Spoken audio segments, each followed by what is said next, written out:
आइए जानते हैं कि the code of civil procedure 1908 के तहत जजमेंट क्या होता है, डिक्री क्या होती है और जजमेंट की आवश्यक तत्व क्या है। जजमेंट को हिंदी में निर्णय कहा जाता है और डिक्री को आज्ञप्ति कहा जाता है। दोस्तों, जजमेंट और डिक्री में फर्क होता है और ये अक्सर एग्जाम में एक क्वेश्चन के रूप में मिलता है कि defined judgement, defined decree, what is the difference between judgement and decree, और ये भी आता है कि what are the essential elements of judgement. तो दोस्तों, हमें क्लियरली जानना चाहिए कि जजमेंट और डिक्री क्या है और उसमें क्या फर्क हो सकता है। आइए शुरू करते हैं। सिविल प्रक्रिया संहिता में जजमेंट यानी निर्णय धारा 2(9) के अंतर्गत आती है। इसमें न्यायाधीश जो भी निर्णय लेते हैं वो उनकी व्याख्या करते हैं कि उन्होंने निर्णय किस आधार पर लिया, उसकी वो व्याख्या करते हैं। डिक्री में जो कि 2(2) धारा के अंतर्गत आती है, उस जो जज ने निर्णय लिया है उसको एक औपचारिक तरीके से आदेश के रूप में लागू करने के लिए एक कानूनीबद्ध तरीके से किया जाता है, ताकि और इसमें जो मुकदमा था उसमें क्या फैसला लिया गया, जज के द्वारा क्या निर्णय लिया गया है, उसका अंतिम परिणाम जो है डिक्री में बताया जाता है कि इसमें जो पार्टियां थी मुकदमे में उनको क्या राहत दी गई, और अगर कोई लागत है तो उसका भी विवरण होता है। डिक्री 3 तरह की होती है, प्रारंभिक हो सकती है, अंतिम होती है, आंशिक रूप से भी हो सकती है। इसको हम डिटेल में जानेंगे। चलते हैं, पहले जानते हैं कि निर्णय यानी जजमेंट जो धारा 2(9) के अंतर्गत आती है सीपीसी क्या है।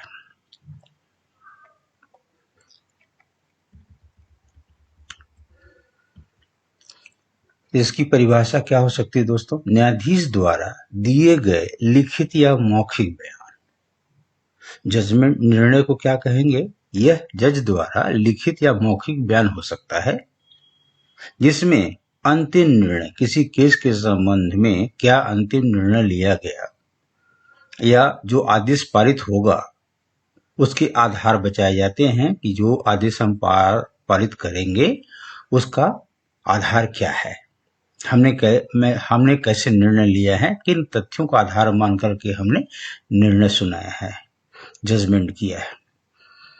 तो जो मुख्य बातें हैं देखने के लिए जज को, वो है कि उस मुकदमे में क्या तथ्य थे, मेन मुद्दा क्या था, साक्ष्य जो एविडेंस जमा किए गए थे वो कैसे थे और उनकी जांच करने के बाद क्या निष्कर्ष निकला।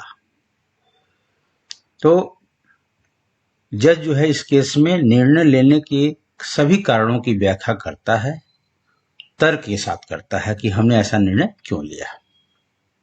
लेकिन ये सीधे एनफोर्सबिलिटी में नहीं आते, इनको सीधे हम लागू नहीं कर सकते हैं।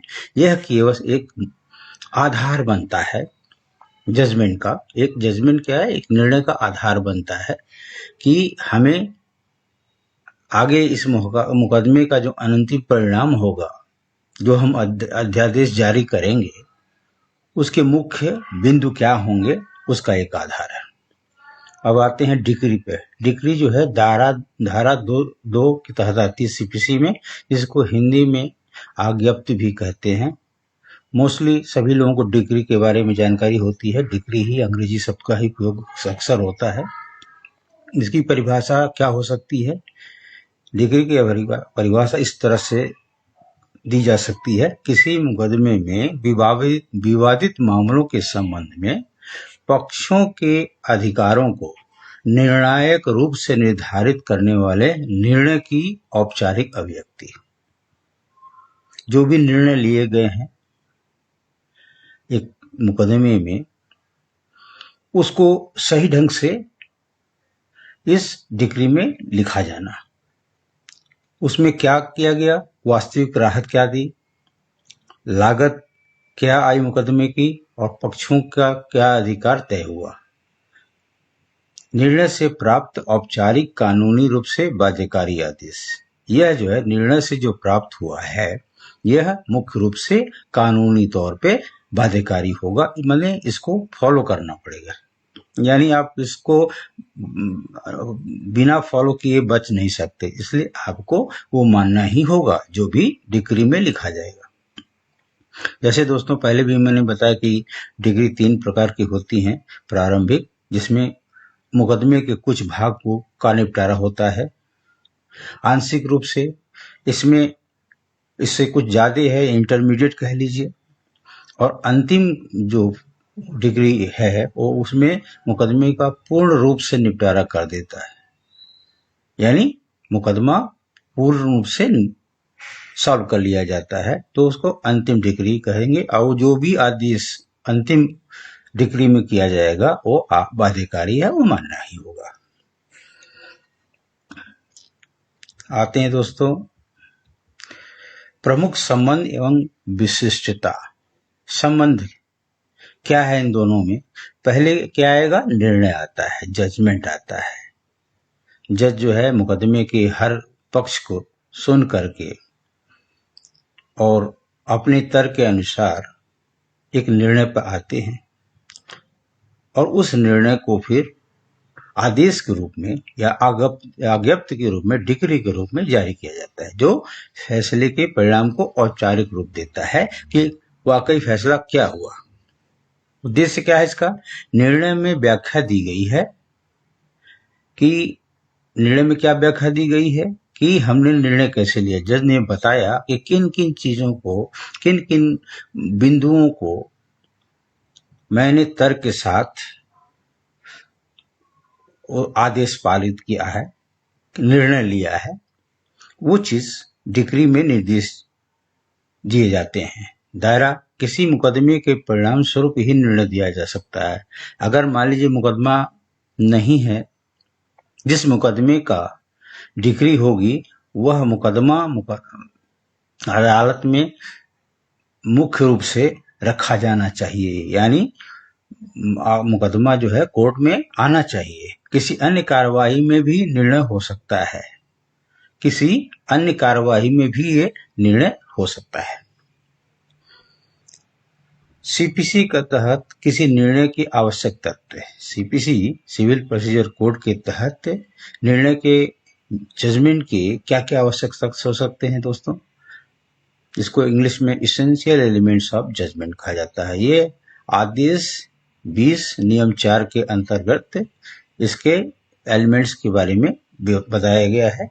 तो नंबर 1, मामले का संक्षिप्त विवरण। कोई भी मुकदमा जो अदालत में प्रस्तुत होगा उसका एक संक्षिप्त सारांश जो है मुकदमे का, कि मुकदमा किस संबंध में है, कौन कौन सी पार्टियां हैं, तो उसके बारे में एक संक्षिप्त, और मुकदमे से क्या एक्सपेक्टेशन है।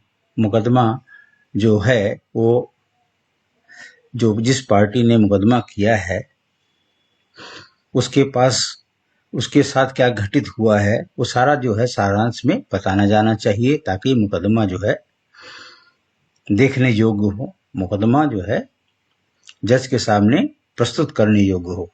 दूसरा है निर्णय के लिए बिंदु। वे विशिष्ट प्रश्न, मुद्दे जिनका समाधान न्यायालय को मुकदमे का फैसला करने के लिए करना आवश्यक है।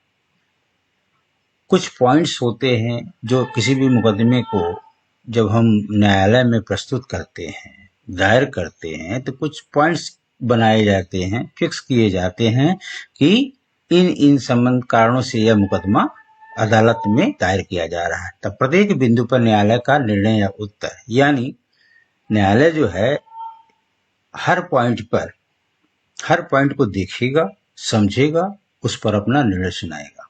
उदाहरण के लिए, क्या कोई अनुबंध वैध था? अगर जज साहब ये पूछते हैं कि क्या कोई अनुबंध वैध था, लीगल था, कोई अनुबंध जो एग्रीमेंट था वो वैध था, अगर इसका उत्तर होता है कि नहीं था, वैध नहीं था, वैध अगर नहीं होगा तो मुकदमा दायर नहीं किया जा सकता। क्यों? जब भी कोई अनुबंध या करार जब लीगल एनफोर्सेबिलिटी के योग्य होता है तभी ही उसको कोर्ट में लाया जा सकता है, अन्यथा नहीं लाया जा सकता है। सो दोस्तों, ये जो थे मुख्य एलिमेंट थे निर्णय के, जजमेंट के। अब आते हैं एक रेशियो डिसाइडेंडी। ये क्या होता है? तो निर्णय का आधार। रेशियो डिसाइडेंडी का हिंदी में मतलब है निर्णय का आधार, यानी निर्णय जो जज ने लिया वो किस आधार पर लिया, उसको रेशियो डिसाइडेंडी नाम से जाना जाता है, जो लैटिन शब्द है। इसका अर्थ है मुख्य कानूनी तर्क, सिद्धांत, आधार जिस पर न्यायालय का फैसला निर्भर करता है। यह किसी मामले में कानूनी मुद्दे का वह बाध्यकारी हिस्सा है जो भविष्य के मामलों के लिए नजीर बनता है। तो जो भी निर्णय एक पर्टिकुलर मुकदमे में लिया गया है वह बाध्यकारी हो सकता है, एक प्रेसिडेंट के रूप में काम करेगा। अगर उसी तरह के मुकदमे, इसी तरह का मुकदमा अगर दोबारा कोर्ट में पेश किया जाएगा तो इसको एक प्रेसिडेंट के रूप में रखा जाता है अगर वो रेशियो डिसाइडेंडी के आधार आता है। यह ऑबिटर डिक्टा अतिरिक्त टिप्पणियों से अलग और बाध्यकारी होता है। ऑबिटर डिक्टा में क्या होता है कि जब जज या मजिस्ट्रेट जब मुकदमा की सुनवाई करते हैं तो कुछ चीजें जो है वो अतिरिक्त रूप से कह जाते हैं जिसका उस मामले से, उस मुकदमे से कोई संपर्क नहीं रहता है, उसको ऑबिटर डिक्टा कहते हैं। तो कोई जरूरी नहीं है कि वो अज्ञप्ति के रूप में या डिग्री के रूप में उसको आदेश के रूप में डाला जा सके, लेकिन जो निर्णय का आधार है, रेशियो डिसाइडेंडी, जो मुख्य रूप से निर्णय जज ने लिया है उसको तो आपको मानना ही पड़ेगा, वो बाध्यकारी हो जाता है। इसलिए इसका नाम दिया गया है कि रेशियो डिसाइडेंडी। जो डिसाइडेड है, जो निर्णय का मेन मुख्य आधार है, वह बाध्यकारी हिस्सा कानून का, कि ये चीज आपको माननी ही पड़ेगी। और आगे कोई भी अगर मुकदमा इससे मिलता जुलता मुकदमा अगर कोर्ट में आता है तो इसको एक प्रेसिडेंट के रूप में देखा जाएगा। प्रेसिडेंट का मतलब एक नजीर के रूप में कि हाँ, एक फैसला इस बारे में हुआ है और उसमें जज ने क्या क्या आदेश दिया था जो बाध्यकारी थे, उसको एक बार जरूर देखा जाना चाहिए और अगर उसके आधार पर नए मुकदमे का फैसला होगा। इसकी रेशियो डिसाइडेंडी का जो है प्रमुख विशेषताएं क्या क्या हो सकती हैं? तो दोस्तों, number 1, order 7 rule 11। Order 7 rule 11 के तहत वाद पत्र की अस्वीकृति केवल वाद पत्र में दिए गए कथनों पर आधारित होनी चाहिए। यानी कोई वाद पत्र जो दाखिल हुआ है कोर्ट में वो अस्वीकृत तभी किया जा सकता है जब उस वाद पत्र में कोई कथन दिया, कोई स्टेटमेंट दिया गया है जो कि कोर्ट नहीं मानने को तैयार है, वो चीज अस्वीकृति के लायक है। प्रतिवादी के बचाव या बाहरी साक्ष्यों पर नहीं, प्रतिवादी के बचाव के लिए या बाहरी साक्ष्यों के आधार पर कोई भी मुकदमा अस्वीकृत या वादपत्र अस्वीकृत नहीं किया जा सकता। यह एक आधार है। क्या है? एक आधार है।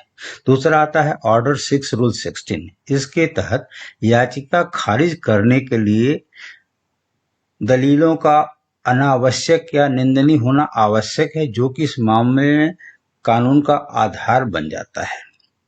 ऑर्डर 6 रूल 16 कहता है कि याचिका खारिज करने के लिए दलीलों का अनावश्यक या निंदनीय होना, मतलब उस मुकदमे से उनका कोई संबंध नहीं है। वो दलील जो आवश्यक नहीं है, अनावश्यक है या निंदनीय है, जिनको चर्चा ही नहीं करनी चाहिए, जिनको मुकदमे में लिखना ही नहीं चाहिए, कथन ही नहीं करना चाहिए, स्टेटमेंट ही नहीं करना चाहिए, वो तो एक कानूनी आधार बनता है। अगर याचिका में कहीं भी अनावश्यक दलील दी गई है या कोई निंदनीय स्टेटमेंट दिया गया है तो उसको खारिज किया जा सकता है। ये आर्डर 6 रूल 16 के तहत कहा गया। तो दोस्तों ये था निर्णय, डिक्री और रेशियो डिसाइडेंडी निर्णय का आधार, उसकी प्रमुख विशेषताएं और साथ में मुख्य एलिमेंट्स किसके निर्णय के क्या क्या हो सकते हैं, इसको मैंने बहुत ही शॉर्ट में आपको समझाने का प्रयास किया दोस्तों। आशा करता हूं कि आपको ये कंटेंट, इस वीडियो का जो कंटेंट है आपको अच्छा लगेगा। Thanks for watching this video.